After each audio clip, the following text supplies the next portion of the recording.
Président Bandakani, alors, comment vous avez apprécié ce qui s'est passé au Mali? Bon, moi, le président Ibeka n'a jamais été quelqu'un pour qui, vous le savez, pour qui j'ai placé le moins d'espoir. Et ça, depuis la première élection au Mali, nous avons été clairs ici. J'avais été en première ligne pour dire que ce monsieur, il ne va rien apporter de bon à son peuple. Il arrive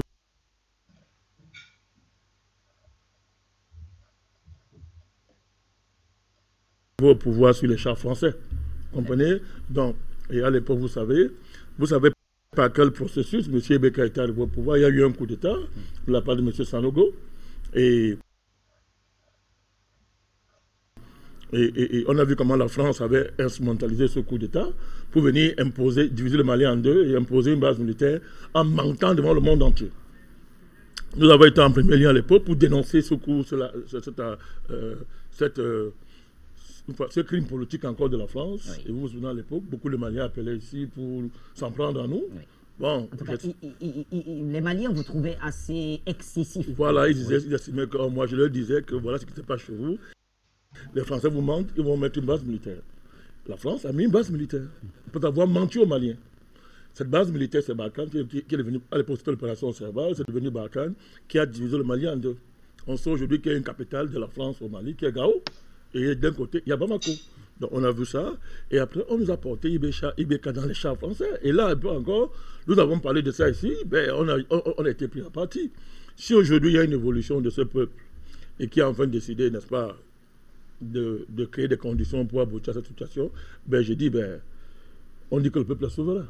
Alors, vous y voyez une évolution ou une révolution? Non, je vois une évolution du peuple malien. Vous voyez, il y a une évolution de comprendre aujourd'hui que, bon, il faut quand même dire qu'Ibeka a été élu 2 fois. Oui. Il a été élu 2 fois. Selon les règles démocratiques. D'après leur démocratie néocoloniale, il a été élu 2 fois. Donc, nous, on a pris acte. On a pris acte du fait qu'il a été élu 2 fois. Nos positions sur Ibeka sont connues depuis très longtemps. Ben, depuis que la contestation a commencé, nous avons, une fois de plus, attiré l'attention des Maliens pour dire, si vous continuez à personnaliser à l'excès le débat politique, vous allez encore vous tromper. Parce que votre problème, on le sait, c'est la France. C'est la France et l'Europe qui met le feu au Sahel pour recoloniser toute la région. Et le Mali a un rôle central dans cette région. C'est un pays extrêmement riche. Tout le Sahel, c'est un scandale géologique à tous les niveaux. Donc, leur ennemi historique, c'est la France, c'est l'Union européenne qui veut la tout pour accaparer cet endroit-là. Ils mettent le feu. Quand je dis la France, l'Union européenne, je parle des États-Unis. Et tout à l'heure, on reviendra sur l'attitude de ces différents pays. Et j'observais que la classe politique malienne, ceux qui sont dans ce qu'on appelle le mouvement du M5, du M5, RFP, était composé en grande partie de politiciens parisiens.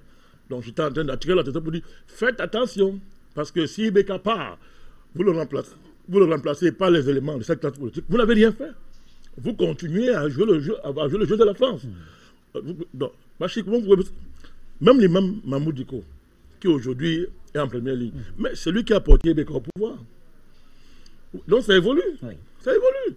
Donc aujourd'hui, l'imam a eu le temps de voir. On peut se tromper. On se trompe, nous ne sommes pas, ça arrive. Oui. Il a eu le temps de voir que peut-être Ibeka n'était pas celui qui croyait. Mais nous, à l'époque, on avait déjà commencé à parler à l'époque pour dire que faites attention. Donc, l'enjeu aujourd'hui, c'est d'éviter de croire que Ibeka parti, tout est réglé. C'est ça encore le jeu. Parce que là, on est dans le même scénario. C'est le 40e coup d'État. Depuis Moussa Traoré. Oui. Après Toumani Touré. Oui. Après Sanogo. Oui. Après, on revient encore avec les militaires. Il y a un problème. Il y a un problème. C'est-à-dire qu'on a l'impression que l'histoire est bloquée et qu'on tourne en rond. Donc, il faudra espérer que, à la faveur de ce énième coup d'État, que les vrais enjeux du sort de ce pays soient mis sur la table. Que les vrais enjeux soient mis sur la table. Et que surtout, n'est-ce pas, le bloc occidental qui met le feu dans le Sahel et qui a décidé de faire du Sahel le centre de la recolonisation du continent africain, soit inscrit à la table des enjeux politiques maliens comme étant la priorité de ce peuple. Sinon, on tourne en rond. Sinon, on tourne en rond. Ibeka, c'est quoi? C'était un épisode qui va se souvenir de ce monsieur pour le Mali. Mais, vous voyez, on a perdu 10 ans. Presque 10 ans. Oui. voyez, 10 ans. Oui. Donc, et entre-temps, 7 ans, en tout cas. entre-temps, voilà, on a fait croire aux Maliens qu'ils pouvaient faire quelque chose dans ce jeu, ce ronronnement démocratique néocolonial.